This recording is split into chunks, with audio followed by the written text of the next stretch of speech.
Apa yang terjadi, Bungkyo dan pemirsa, kita lihat pelatih Advent Riedel sedikit memprotes, mengangkat tangan, ada sesuatu di kotak penalti Indonesia. Kita lihat bagaimana perseteruan yang tentunya tensi yang sangat tinggi di lapangan kali ini. Kalau kita saksikan bagaimana terjadi dorong-mendorong di dalam kotak penalti. Kita lihat sedikit mengganggu konsentrasi lawan. Ya, kita lihat kembali Indonesia kita walk out, tampaknya sebuah hal yang menarik kalau kita saksikan adanya sebuah laser yang tampaknya mengganggu bagi penjaga gawang Indonesia.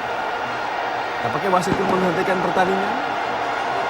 Ini menjadi sebuah hal yang tidak pantas dicontoh. Tidak memiliki sebuah aturan. Supporter datang mengacaukan pertandingan, bukan mendukung tim besar mereka. Ya, sangat merugikan. Ya, sportivitas fair play memang ini menjadi catatan bahwa publik Singapura mengganggu dengan laser, dan ini bukan yang pertama kalinya di semifinal saat menghadapi Vietnam.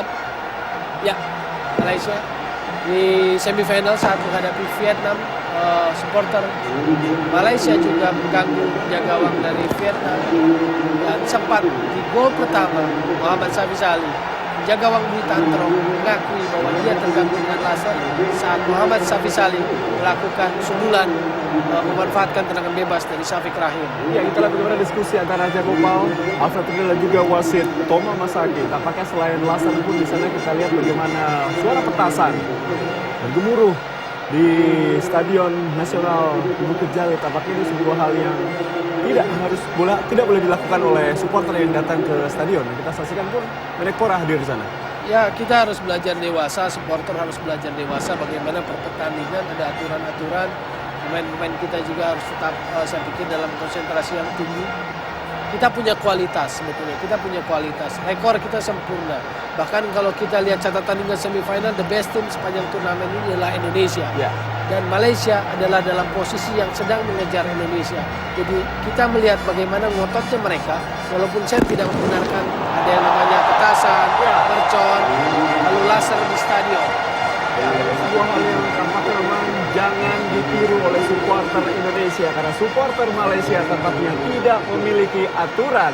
Bisa dikatakan demikian, Tuel. Ya, saya pikir Indonesia punya kualitas untuk menang tanpa harus dibantu supporter dengan laser, dengan petasan, dengan mercon. Saya percaya tim asuhan Riedel ini punya kemampuan. Christian Gonzalez, Yongki maupun Irfan, siapapun punya kemampuan. Hanya biarkanlah mereka bekerja, biarkanlah mereka berjuang. Karena mereka sebetulnya tahu bagaimana mengatasi Malaysia. Ya, jika hal ini akan tentunya merugikan Malaysia, sanksi apa yang paling berat bisa diberikan kepada FIM?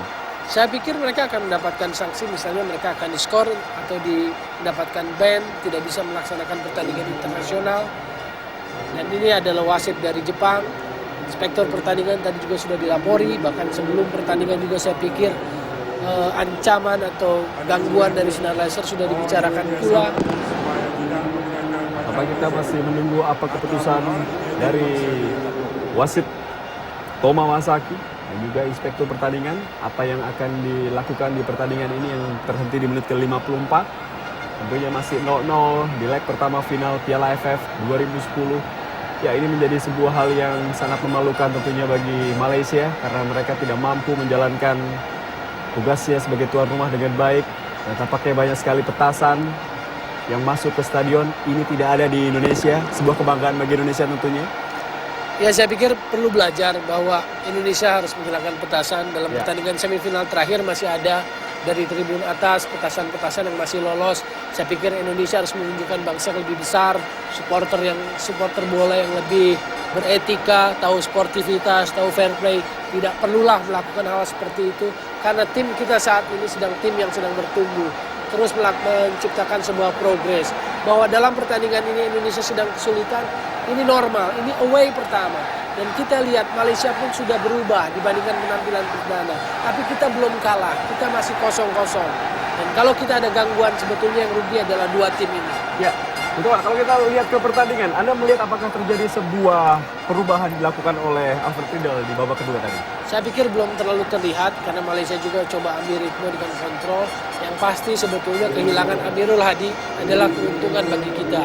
Karena Amirul Hadi adalah pemain yang sangat merepotkan di babak pertama. Ya, tampaknya memang kalau kita mendapatkan kabar bahwa ini tampaknya memang masalah laser menjadi masalah utama dan juga tentunya lemparan-lemparan petasan bisa masuk. Apakah Anda melihat ini ketidakmampuan polisi Malaysia menjaga supporter yang masuk sehingga masih ada petasan yang bisa masuk ke dalam stadion? Memang pada dasarnya prosedur adalah diperiksa di setiap gate, di setiap pintu masuk tribun.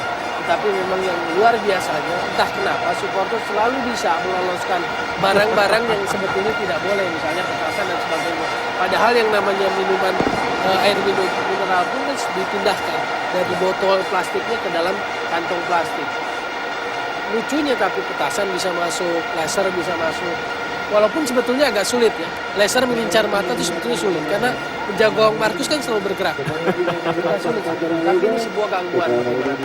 Ya, tentunya pertandingan akan segera dilanjutkan dan kita berharap Indonesia tidak terganggu dengan situasi ini. Sebuah keuntungan bagi Malaysia, tendangan bebas